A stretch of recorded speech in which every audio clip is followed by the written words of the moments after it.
A very good evening and welcome to Primetime News on TV1, coming to you live and direct from the Newsfirst studios here in Colombo. Up first is a look at your top stories for tonight.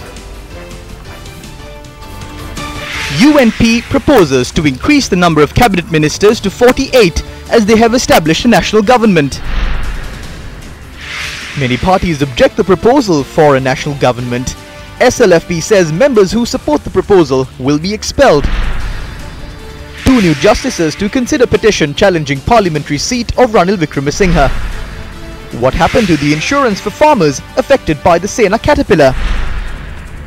Customs officers to continue work to rule campaign until cabinet paper for the appointment of new Director General is withdrawn.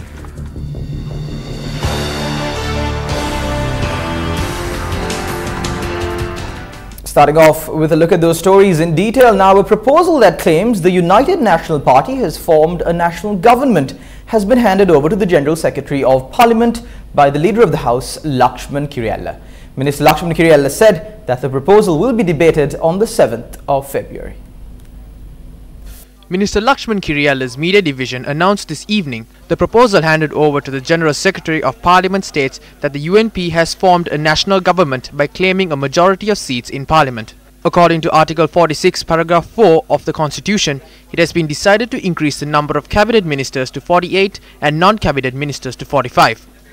Article 46, Paragraph 4 of the Constitution states that the political party or the independent group which obtains the highest number of seats in the Parliament forms a national government. The number of ministers in the Cabinet of Ministers, the number of ministers who are not Cabinet of Ministers, and the number of deputy ministers shall be determined by Parliament. Article 46, Paragraph 5 of the Constitution states that the national government means a government formed by the recognized political party or the independent group which obtains the highest number of seats in Parliament together with the other recognized political parties or the independent groups.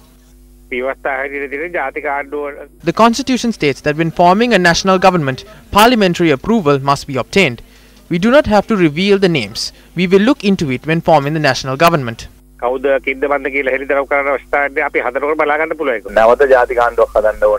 a national government is to be formed once again, other political parties that contested at the elections must also join. This is the plan to give ministerial portfolios to all UNP MPs. Therefore, there is no requirement to form a national government at present. We will take all the necessary steps to defeat the forming of a national government. No members from the SLFP will join them to form a national government. If there is anyone who wants to be part of the national government, we have already made plans to remove them from our party. The UNP and the Muslim Congress are planning on forming a so-called national government. This is a shameful act. We cannot go forward in such a manner. The President is on one side, the Prime Minister is on another, and the opposition leader is once again on the President's side. The Parliament is now deformed. They are planned to form a fake national government in order to conceal internal issues in their political parties will be of no benefit to the country. This talk of forming a national government must be put away, and the general election must be held immediately. This anarchy can only be resolved by forming a new government. When News First inquired on the matter, TNA MP Mave Senadiraja stated that he will express his stance when the proposal is presented in Parliament. He stated he will not express his views at this moment. In more news from the political arena, a conference was held in Anuradhapura today in line with the program initiated to reform the Sri Lanka Freedom Party. National organizer of the Sri Lanka Freedom Party, MP Duminda Dissanayake, presented a proposal at the conference. District Parliament අපේ විශේෂ යෝජනාවක් ගෙනවා ශ්‍රී ලංකා නිදහස් පක්ෂයේ ඊළඟ ජනාධිපති අපේක්ෂක විදිහට මහින්දපාල සිරිසේන මහත්මයාව මම යෝජනා කරනවා. අපේ ජාතික සංවිධායක මහත්මයා කිනාව යෝජනාව මම ඉදිරියට කරනවා. යෝජනා ඉදිරිපත් කරනවා. තමන්ගේ අතෝසලා මේ යෝජනාවට කැමැත්ත අකමැත්ත ඉදිරිපත් කරනවා. මගෙන් ඇහුවොත් if someone asks me who the presidential candidate is, I would say we will have to look into it then. We have many hopes and aspirations in our mind, but the media wants to pit us against each other. The people in this country do not seem to have other issues. They have forgotten issues in their lives. They have forgotten the bond scam. Nobody asks who the candidate from the United National Party is. We can't fall prey to these political ploys. American soldiers have arrived at the Katnaika airport. One of their naval bases are to be established in Trincomalee. It is now being established. They are trying to join the north and the east to strengthen a separate Indo-American section. This issue began after the Hambantota port was given to China. Ranil Wickremesinghe, who gave the Hambantota port to China, is trying to give away the north to India or America. The Colombo jetty is to be given to Japan. Ranil Wickremesinghe has begun a program to sell off all national assets. Parliamentarian Nishantha Muthuhettigama expressed the following views in Gaul today. I am not going to express my opinions on Dumindu Dissanayake, secretary of our party. He is still part of the central committee of our party. I believe he will take the correct decisions. Madam Chandrika, who once protected the party, has now forgotten that this is the party that was founded by Mr. Bandaranaike and further protected by Mrs. Bandaranaike. She who once protected the party now attempts to break it down. Even though President Maithripala Sirisena is very close to her, just because he is not from her social class, she is plotting against him. President Maithripala Sirisena reiterated his stance on the need to strengthen Parliament. The chapter house of the Sri Jayawardhana Rama Rajamahavihariya in Oluboduwa Horana was handed over to the Mahasangha yesterday under the auspices of President Maithripala Sirisena. Former Secretary of Defence Gotabaya Rajapaksa also attended the event.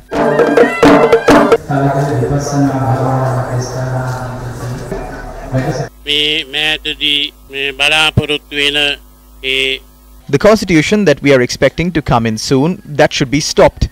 We should not make this our priority. The debate on this constitution should be stopped as the people of this country are going through many issues. Those issues should be given priority. I also specially state that elections should be held for the people's aspirations to be heard.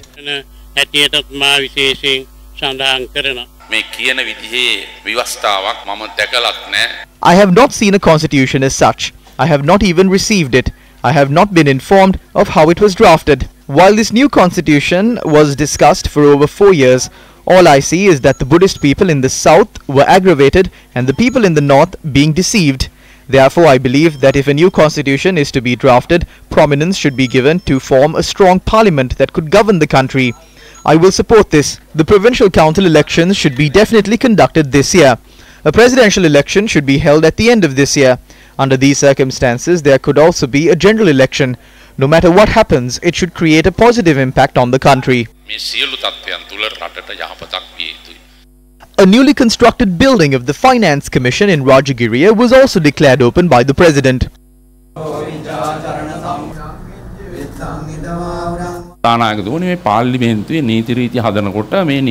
Mr. Speaker, when drafting rules and regulations in Parliament on managing finances and fiscal discipline, the Minister and the Secretary of the Ministry should implement the recommendations and proposals in the report by the Auditor General. This should definitely be implemented. If not, the Minister should be punished. I can tell you the national institutions that completely destroy the wealth of this country. But I won't do that. Why? If I say it, departments and institutions will protest against me. They will demand for me to withdraw my statement before they come back to work. Auditor General, you too should reveal it on the day you retire, or they will protest against you too. I am thinking of revealing the names of the institutions that waste public funds, increase poverty among the people in this country and drain the nation's treasury. I will reveal the names of these departments and institutions in the future. If I reveal them now, that would be a problem.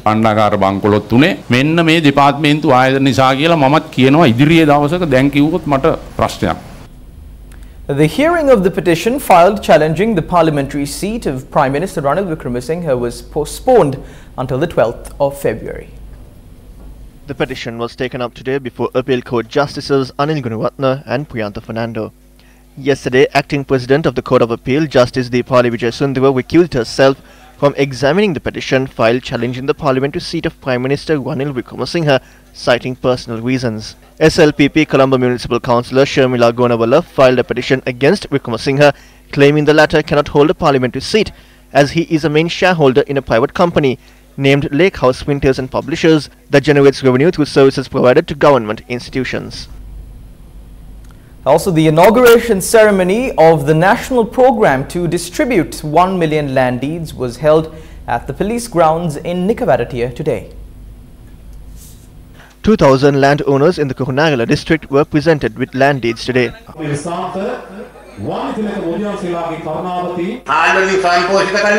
We have not given a single document to the people who made the country self-sufficient in rice and increased the tea exports of the country.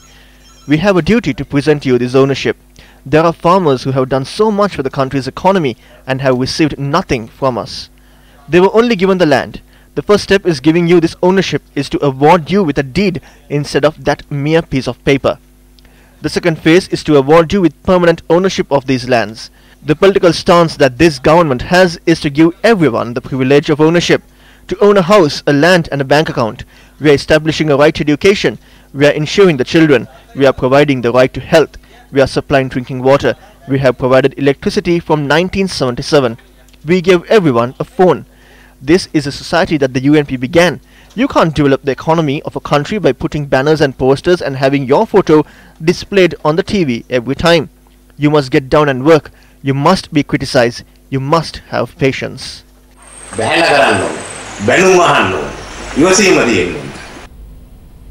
Customs personnel warn they will not abandon their trade union action until the cabinet paper on appointing a new Director General for the Customs is withdrawn. Talks on resolving the matter have been unsuccessful.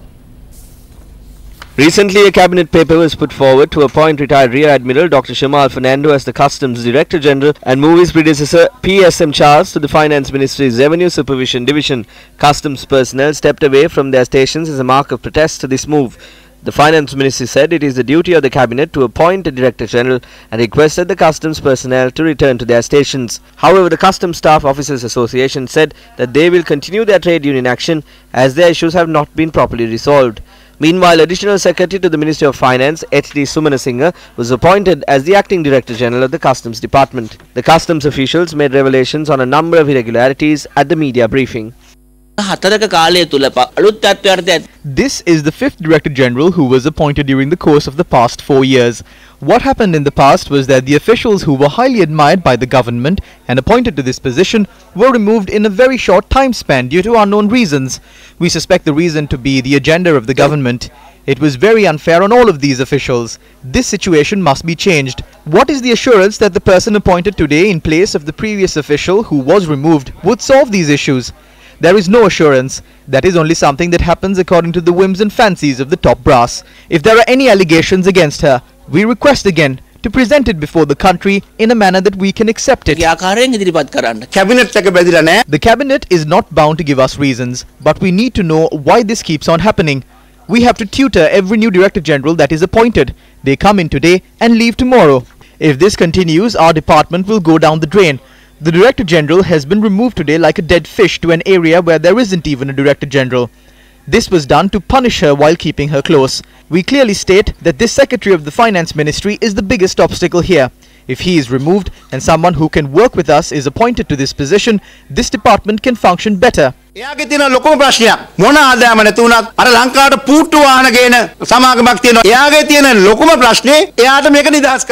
The biggest problem he has is to release the vehicles of this company that sends vehicles to Sri Lanka. At the revenue meeting, he had directly said that he is making this transfer because this was not released. This is the person who should be sent home. Our pepper farmers cannot sell their produce. The kilo that was sold for 1,800 rupees dropped to 600 rupees. Why did the price fall? They are being produced from Indonesia and Malaysia to be re-exported. 143 containers were stored at a leading company's storehouse in the country. There were 2,800 tons. These smugglers are connected to crooked politicians, conducting their operations hiding behind these politicians. In 2018 alone, they brought down 2,800 metric tons in 143 containers. Our officers have raided these places and are conducting investigations. We found out who are the parties with power who are involved in these. The Director General was forced to immediately transfer the two officials connected to the investigations. Nuts are being brought into the country to be re-exported, but they are released to the market. The highest customs levy is charged on beedi wrappers. There is a customs duty of 4,200 rupees per kilo. They bring it out in containers. I think this will be discussed and decided upon at the cabinet meeting to be held on Tuesday.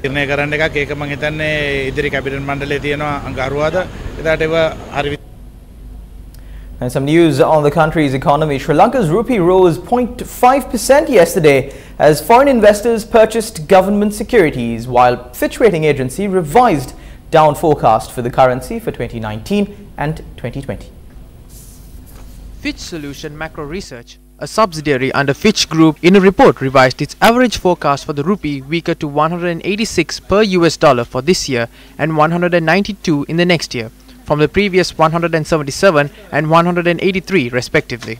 It said, quote, "We expect the rupee to continue weakening over the short term due to the worsening terms of trade, although the pace of depreciation is likely to ease from what was seen during the November-December 2018 constitutional crisis," unquote. Market sources told Reuters that the rupee closed at 178.40 per dollar, compared to Wednesday's close of 179.30. On the 3rd of January, the rupee dropped to an all-time low of 183 against the dollar. The currency has appreciated 2.4% so far this year.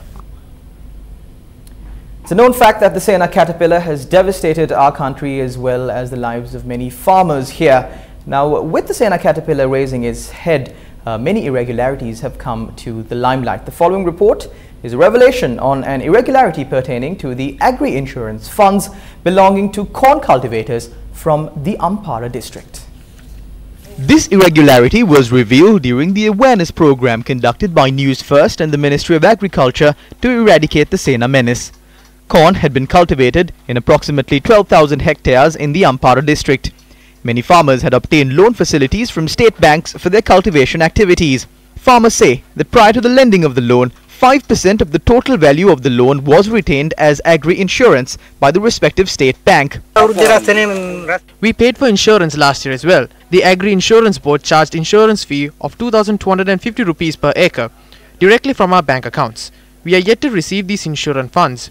When we questioned them, they said the bank account number is inaccurate and the funds were returned. They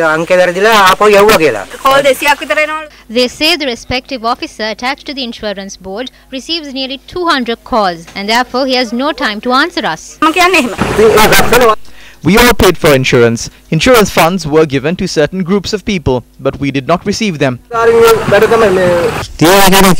Even though it is advertised on television, insurance funds have not been given to even half of us. When the bank gives a loan, a certain amount is deducted as insurance. They say that these funds will be transferred to the insurance board. But when they claim for their insurance, the insurance board says they have not received such funds. Though this amount had been charged from the bank, it has not been transferred to the books. This is the discrepancy that would have taken place. Until now, no one claimed these funds. This was the first time they claimed insurance. This is why the bank also looked into this matter and the farmers went to the insurance board. I believe these funds were never transferred. This is some form of corruption. We must exert pressure on insurance companies. As officials, we must at least provide guarantees. The farmer sends us the document that states they paid insurance, but the farmer does not know whether these funds were registered in their accounts. So we must issue a certificate for this transaction. Then I can sign and prove that such payments were made. These funds must be deposited in some bank accounts. The government decided to bear all costs and refrain from charging insurance premium from farmers, so we instructed all banks to stop deducting these funds. However, 200 rupees is required for additional cover and the banks continue to deduct this amount. We requested them to hand over these collected funds to the Agriculture Insurance Board the same day. Farmers say they were charged by certain bank branches. Funds were not debited to the insurance board during the month of December, prior to the commencement of the agri-insurance. Funds were not debited due to the excessive workload. Currently, discussions between the state banks and the insurance board are taking place. We will not let the farmers face any injustice. We must look into this matter and identify what went wrong. They say 200 or 300 rupees were deducted, but we cannot take the responsibility for these funds.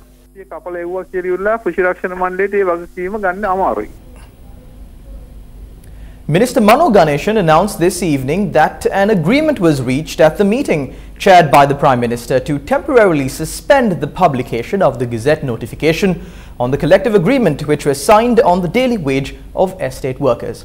The Minister of Plantation Industry and the Minister of Labour were also present at the meeting.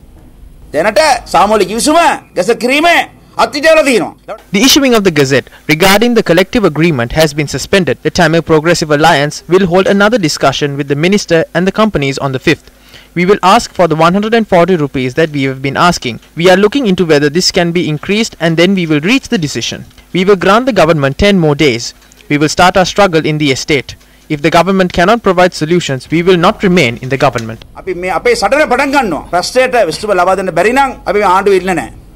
The China-based Global Times website, quoting the Sri Lankan ambassador to China, says Sri Lanka will soon sign a concessional loan agreement with the Export-Import Bank of China to borrow $1 billion to fund a major highway from Colombo to its second largest city, Kandy.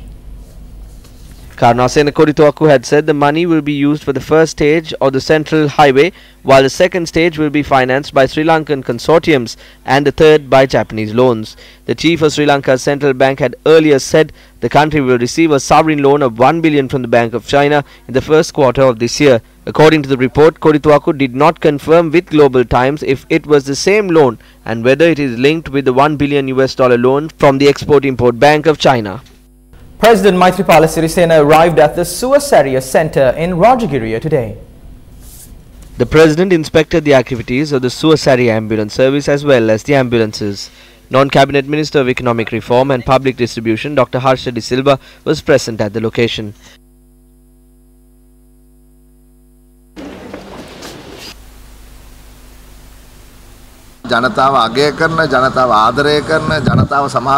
The Suasariya ambulance service has become something that the people adore. There was criticism in the past. About 150,000 people received the help of the ambulance service. They have been taken to emergency services and their lives have been saved. Except in the eastern province, this service is being carried out well in all the other provinces.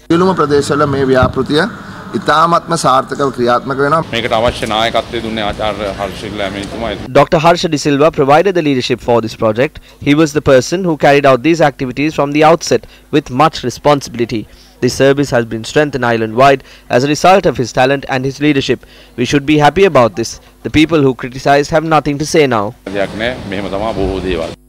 An event was held today to declare open the newly constructed pavilion named after Very Reverend Father Joe Vikramasinghe.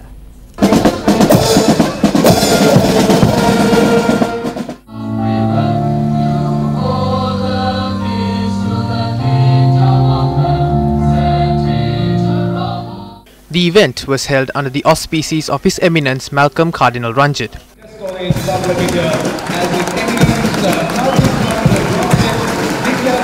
Speaking at this event, Very Reverend Father Trevor Martin, the rector of St. Peter's College, spoke about the reasons behind the construction of the pavilion. I would like to also, on this occasion, publicly express a word of thanks to the government of Sri Lanka, Honorable Prime Minister Ranil Wickramasinghe and the Honorable Minister of Education, Akila Viraj Karyawasan, for a very courageous decision that they have taken recently to allow the private schools to start branches, 5 branches at a time. The promotional activities of Sports First Alliance Platinum Awards 2018 got underway in Kandy today.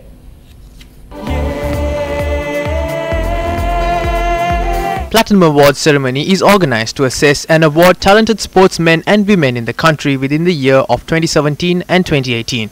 The award ceremony is scheduled to be held on the 29th of March at Stein Studios in Ratmalana.